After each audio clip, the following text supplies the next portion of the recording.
China world's fastest ట్రైన్‌ని తయారు చేసింది. ఇప్పుడు ఇది బుల్లెట్ అంత స్పీడ్ కాదు.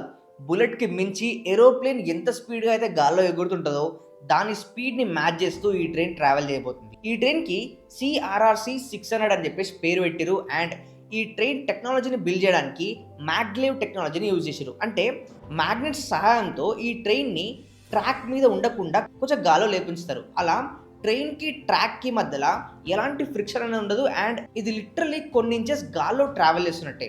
ఆ విధంగా దీనికి ఫ్రిక్షన్ ఉండకపోవడం వల్ల దీని స్పీడ్ అనేది చాలా ఎక్కువ పెరిగిపోతది. అలా 600 కిలోమీటర్స్ పర్ అవర్ స్పీడ్‌తో ఈ ట్రైన్ ట్రావెల్ చేస్తదని చెప్పేసి చైనా చెప్తూ ఉంది. దీని ప్రోటోటైప్ లాంచ్ చేసినప్పుడు 1000 మీటర్స్ డిస్టెన్స్‌ని కేవలం 7 సెకండ్స్‌లో కంప్లీట్ చేసి చూపించింది. 1000 మీటర్స్ అంటే 1 కిలోమీటర్‌ని 7 సెకండ్స్‌లో కంప్లీట్ చేసిందంటే వీళ్ళు చెప్తున్న దాని ప్రకారం ప్రెజెంట్ బీజింగ్ నుంచి షాంఘై వెళ్ళడానికి 5 గంటల టైం పడితే ఈ ఒక్క టెక్నాలజీ బిల్డ్ చేయడం వల్ల 2:30 గంటల్లోనే మేము వెళ్ళిపోవచ్చు. అది కూడా చాలా స్పీడ్‌గా అని చెప్పేసి చెప్తున్నారు. ఇందులో మీరు చూస్తున్న వీడియో ఏదైతే ఉందో దీన్ని ఒక డ్రోన్‌తో కాకుండా గాల్లో ఎగిరే ఫ్లైట్‌లో షూట్ చేసిర్రు. ఎందుకంటే ఈ ట్రైన్ స్పీడ్‌ని అందుకోవాలంటే వాళ్ళు ఫ్లైట్‌ని తీయాల్సొచ్చింది.